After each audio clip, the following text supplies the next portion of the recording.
আসসালামু আলাইকুম। আশা করি সবাই ভালো আছেন। গ্যাস্ট্রিক সমস্যার কারণে কম বেশি সবাই বুক জ্বালাপোড়া, বদহজম ও গ্যাস্ট্রিক রোগে ভুগে থাকেন। আজ গ্যাস্ট্রিক সমস্যা চিরতরে দূর করার একটি ওষুধ সম্পর্কে আপনাদেরকে জানাবো, আর সেটি হচ্ছে প্রোগ্যাবি ওরাল সাসপেনশন। প্রোগ্যাবি ওরাল সাসপেনশনের কার্যকারিতা বা কোন ধরনের রোগীদের ক্ষেত্রে এই ওষুধটি একজন ডাক্তার খাওয়ার সাজেস্ট করে থাকেন, এটি খাওয়ার সঠিক নিয়ম, গর্ভাবস্থায় এবং স্তনদানকারী মায়েরা এটি খেতে পারবেন কিনা এবং এটি খেলে কি ধরনের পার্শ্ব প্রতিক্রিয়া হতে পারে, আর সাসপেনশনটির মূল্য কত ইত্যাদি সম্পর্কে বিস্তারিত তথ্য থাকবে আজকের ভিডিওতে। তো চলুন ভিডিওটি শুরু করা যাক। গুরুত্বপূর্ণ ওষুধের পরিচিতি এবং স্বাস্থ্য বিষয়ক তথ্য পেতে চ্যানেলটি সাবস্ক্রাইব করে রাখতে পারেন, আর যারা ইতিমধ্যে সাবস্ক্রাইব করে ফেলেছে তাদেরকে জানাই আন্তরিক অভিনন্দন। প্রোগ্যাবি ওরাল সাসপেনশনটি বাজারে নিয়ে এসেছে বেক্সিমকো ফার্মাসিউটিক্যাল লিমিটেড। প্রতি 2 চামচ সাসপেনশনে আছে সোডিয়াম অ্যালজিনেট 500 মিলিগ্রাম এবং সোডিয়াম বাইকার্বনেট 213 মিলিগ্রাম এবং ক্যালসিয়াম কার্বনেট 325 মিলিগ্রাম। এর সব থেকে ভালো দিক হলো এই সাসপেনশনটি কাঁচের বোতলে, ফলে ওষুধের গুণগত মান থাকে অটুট।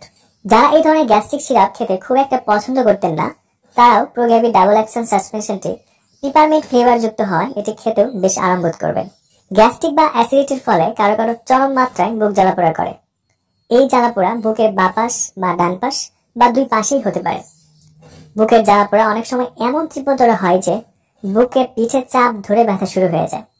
সেই সাথে অনেকের আবার গলা জ্বলা, টক ঠেকুর, পেটে ব্যথা বা মুখে দুর্গন্ধ হতে পারে। এই ধরনের লক্ষণ থাকলে একজন ডাক্তার সমস্যার সমাধানের জন্য এই প্রোগ্যাবি সাসপেনশনটি প্রেসক্রিপশন করে থাকে।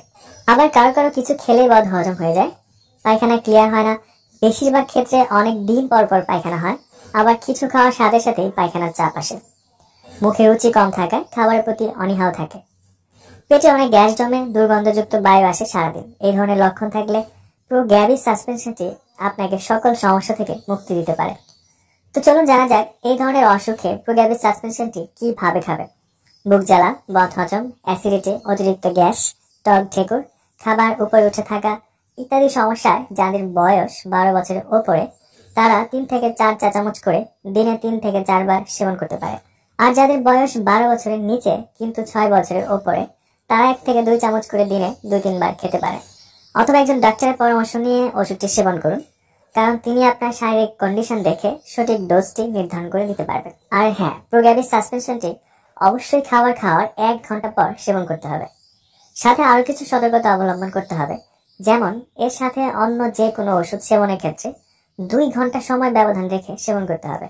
বিশেষ করে অ্যান্টিবায়োটিক ওষুধ যেমন টেট্রাসাইক্লিন, আবার ফ্লোরকোনিলন বা ডিগক্সিন, কেটোকোনাজল, থাইরয়েড হরমোন ইত্যাদি জাতীয় ওষুধ সেবন করে থাকলে সময়ের দূরত্ব বজায় রেখে সেবন করতে হবে। প্রোগ্যাবি সাসপেনশনটিতে থাকা যে কোনো একটি উপাদানের প্রতি যারা সংবেদনশীল, তাদের ক্ষেত্রে এই ওষুধটি প্রতিনির্দেশিত। সব ওষুধেরই কিছু না কিছু পার্শ্ব প্রতিক্রিয়া থাকে, প্রোগ্যাবি সাসপেনশনটিরও আছে। তবে সবার ক্ষেত্রে এমন পার্শ্ব প্রতিক্রিয়ার লক্ষণ প্রকাশ পাবে তা কিন্তু না। যেমন কারো কারো বেলায় কোষ্ঠকাঠিন্য, পেট ফাঁপা, পেটে ব্যথা, খিঁচুনি ইত্যাদি হতে পারে। তাই এসব প্রতিক্রিয়া এড়াতে একজন ডাক্তারের পরামর্শ নিয়ে প্রোগ্যাবি সাসপেনশনটি সেবন করুন।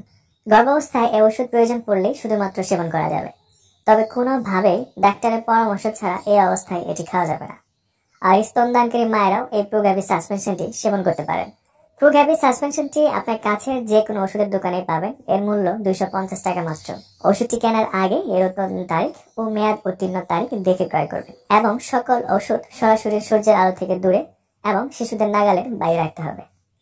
প্রোগ্যাবি সাসপেনশনটি নিয়ে আপনার আরো যদি কোনো প্রশ্ন থাকে তাহলে আমাকে কমেন্টস করে জানাতে পারেন, আমি সেখানে উত্তর দেওয়ার চেষ্টা করব। আজ এই পর্যন্তই, আগামীতে আবার দেখা হবে। সেই পর্যন্ত ভালো থাকুন, সুস্থ থাকুন এবং সকল ঔষধ ডক্টরের পরামর্শ নিয়ে সেবন করুন। ধন্যবাদ।